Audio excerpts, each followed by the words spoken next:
Local train ये मुंबई लोगों के लिए, जो मुंबईकर्स हैं उनके लिए एक लाइफ लाइन है, जो यहाँ से लेके वहाँ पे कहीं पे भी पहुँचाना है तो बहुत काम आती है। एक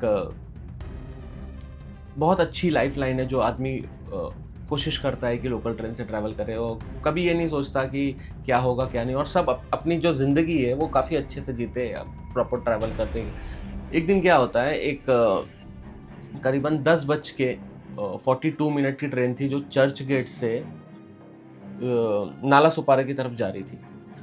और जब वो अंधेरी की तरफ पहुंची तो वहाँ पे एक आदमी चढ़ा जिसका नाम था रोशन सुवर्ण। और उसी ट्रेन में फर्स्ट क्लास का डब्बा था वो, उसमें बहुत सारी भीड़ थी क्योंकि बारिश का टाइम था और 23 जून की बात है ये, पहली बारिश थी और बहुत बारिश थी मतलब उस दिन। तो ट्रेन भी बहुत घचाघच भरी हुई थी क्योंकि बारिश का टाइम था, सब लोग यही कोशिश करते कि ट्रेन के अंदर की तरफ आ जाए। तो एक लड़का था मयंक लोहार करके, जिसकी उम्र 22 साल थी। उसने ये रोशन सुवर्ण, शायद मुझे लगता है ड्रिंक वगैरह किया था, तो उसने मयंक ने इस रोशन सुवर्ण को बोला कि एक काम करो ना, बारिश बहुत आ रही है, आप गेट को बंद कर दो। तो वहाँ से रिस्पॉन्स आया, मैं नहीं बंद करूँगा।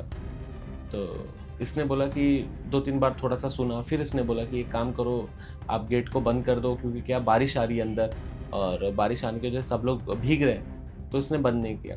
तो उसमें थोड़ा सा इनका कहा-सुनी हुआ होगा, कुछ हुआ होगा। तो रोशन सुवर्ण ने क्या किया, वो अपने बैग के अंदर एक बहुत बड़ा चाकू लिया था और वो चाकू से उसने उस लड़के को कम से कम 4 से 5 बार बिना देखे वार किया। वार करने के बाद एक तरीके से जो आसपास के लोग हैं वो भी डर जाते हैं क्योंकि इतना बड़ा चाकू देख के, तो किसी ने भी बीच बचाव करने की कोशिश नहीं की। और जब वो ख़त्म हुआ, उसकी लाश नीचे लोकल ट्रेन के पास पड़ी हुई थी और उसके हाथ में चाकू था रोशन सुवर्ण के। चश्मा-वश्मा पहनता था वो, चश्मा-वश्मा भी उसका गिर गया था। और जैसे सीसीटीवी फुटेज वगैरह जब ढूँढने की कोशिश की, उससे पहले ये वाला वीडियो वायरल हुआ बहुत। और ये वीडियो में उसके हाथ में चाकू था, उसमें उसकी लाश पड़ी हुई थी, लोग डरे हुए थे, वो अकेला ही वन मैन शो खड़ा था मार के किसी को। ज़ाहिर-सी बात है, किसी के हाथ में 2 फीट का चाकू हो तो कोई भी आस-पास नहीं आएगा, सबको अपनी जान प्यारी है। पर सिर्फ एक डोर बंद करने के वजह से, अगर वही डोर बंद हो जाता या तो फिर किसी से थोड़ा कहा-सुनी हो गई, किसी को मार देना, क्या ये सही बात है? अब ये क्या हुआ, उसके मन में क्या आया होगा पता नहीं, उसने उसको ऑन द स्पॉट मार दिया। और बैग में चाकू लेके घूमना, ये भी एक बहुत बड़ा क्वेश्चन था कि आदमी अगर क्रिमिनल नहीं है तो बैग में इतना बड़ा 2 फीट का चाकू लेके क्यों घूम रहा है? कहीं न कहीं उसके माइंड में ये था कि अगर कुछ हुआ तो फिर मैं ये कर दूँगा, ऐसा क्रिमिनल माइंडसेट थोड़ा होता है। अब उधर से जैसे ही ट्रेन बोरीवली की तरफ पहुंची और पुलिस कंप्लेंट वगैरह कर दिया था, तो इसने क्या किया, इसको पता था कि अगर अगर ट्रेन पहुंची बोरीवली के पास तो मैं पकड़ा जाऊंगा। तो ये स्टेशन आने से पहले ही उतर गया। उतरने के बाद ये निकल गया। निकलने के बाद जैसे पुलिस आई, पूरा रेलवे स्टाफ वगैरह आया, उसकी जो लाश थी उस लाश को निकाला। लाश निकालने के बाद उसको हॉस्पिटल, एक नज़दीक के हॉस्पिटल लेके गए, तो उन्होंने बोला कि हम इसको बचा नहीं पाएंगे, आप इसको और आगे कांदीवली में एक बड़ा हॉस्पिटल है, उधर लेके जाओ। तो ये लोग कांदीवली में बड़े हॉस्पिटल में लेके जाते हैं उसको। और जैसे ही जो ट्रेन है वो बोरीवली के पास पहुंचती है, तो जो आरपीएफ वाले लोग होते हैं और फिर पुलिस कांस्टेबल होते हैं, वो लोग धीरे-धीरे वो जो आदमी होता है उसकी बॉडी को खींचते हैं, क्योंकि पूरा हर जगह आप लोग देखोगे सिर्फ खून ही खून गिरा हुआ था पूरे लोकल ट्रेन में। फिर उठाते हुए भी पूरा सबके बॉडी में खून वगैरह लग गया था, और वो जैसे ही उठा के नज़दीक में ही एक हॉस्पिटल होता है बोरीवली में, वहाँ पे लेके जाते हैं। लेकिन वहाँ पे भी हॉस्पिटल वाले जब देखते हैं तो बोलते हैं कि हम लोग ये केस नहीं ले पाएंगे, ये बहुत ही मतलब अजीब सा केस है और दूसरा बहुत लग गया है, ये हॉस्पिटल में नहीं, क्योंकि कोई छोटे हॉस्पिटल होते हैं जहाँ पे इतना अच्छे से इलाज नहीं होता, तो उन लोग ने रिफ़र कर देते कांदीवली हॉस्पिटल में। तो कांदीवली हॉस्पिटल में उधर लेके जाते हैं। फिर वहाँ पे जब थोड़ा सा इलाज होता है, देखते हैं, तो फिर बोल देते हैं कि इसकी मौत हो चुकी है क्योंकि एक्सेस ब्लड फ्लो हो चुका है और गिर चुका है। और आप लोग बिलीव नहीं करोगे, 22 साल का लड़का था वो, उसने अपनी ज़िंदगी पूरी देखी नहीं थी। मयंक लोहार करके नाम था। लेकिन आदमी को यही होता है ना कि गुस्सा कहीं ना कहीं आदमी को अवॉइड करना चाहिए, क्योंकि गुस्सा एक ऐसी चीज़ है ना जो खुद को भी ले डूबता है और सामने वाले को भी ले डूबता है। अभी सामने वाले की क्या गलती थी पता नहीं भाई साहब, क्या हुआ होगा उस सिचुएशन वही लोग जानते होंगे। लेकिन किसी का मर्डर कर देना ये बिल्कुल सही बात नहीं था। अब पुलिस अपने एक्शन में आ गई। पुलिस भी जब ये अगर वीडियो नहीं बना होता ट्रेन के अंदर, बहुत सारे लोगों ने, यहाँ तक कि बहुत दूर-दूर तक ये वीडियो गया। फिर जब जाँच पड़ताल पुलिस एक्शन में आ गई कि ऐसा कैसा, अगर जो लाइफ़लाइन है, मुंबई की लाइफ़लाइन है, उसी में ये सब हो रहा है, तो आदमी ट्रेन से जाने से कितना डरेगा? तो पुलिस को तो जितना जल्दी हो सकता था उतना जल्दी एक्शन लेना था। तो पुलिस की टीम और फिर आरपीएफ की टीम, ये लोगों ने बहुत सारे सीसीटीवी फुटेज निकाले। एक सीसीटीवी फुटेज में दिखा रहा है कि वो चल रहा है और उसको आप लोग देखोगे तो हल्का ऐसा लग रहा था शायद ड्रंक वगैरह भी किया था। क्योंकि इतना हिम्मत, किसी को मारने का हिम्मत कैसे आदमी में आ जाता है, शायद ड्रंक किया था इस वजह से आया होगा।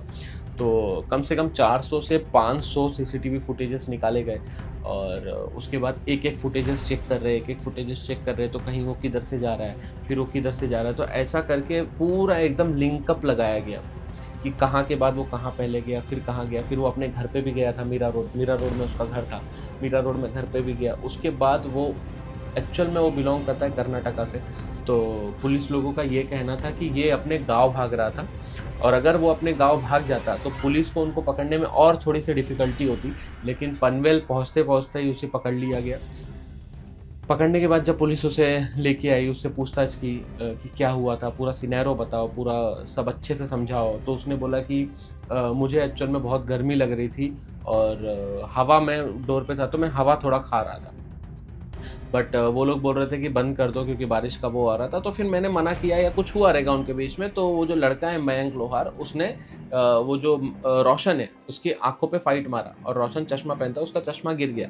चश्मा गिरने के बाद उसे कुछ भी नहीं दिखता था और उसके बाद फिर और भी जो आस-पास लोग थे वो लोग उस पे अटैक करने लगे। तो इसके बैग में जो 2 फीट का चाकू रखा हुआ था उससे निकाल के इसने बिना देखे चलाना चालू किया। अंधाधुंध चलाना चालू किया जिसमें मयंक लोहार को 4 से 5 चाकू लगे और जगह पे ही उसकी मौत हो गई।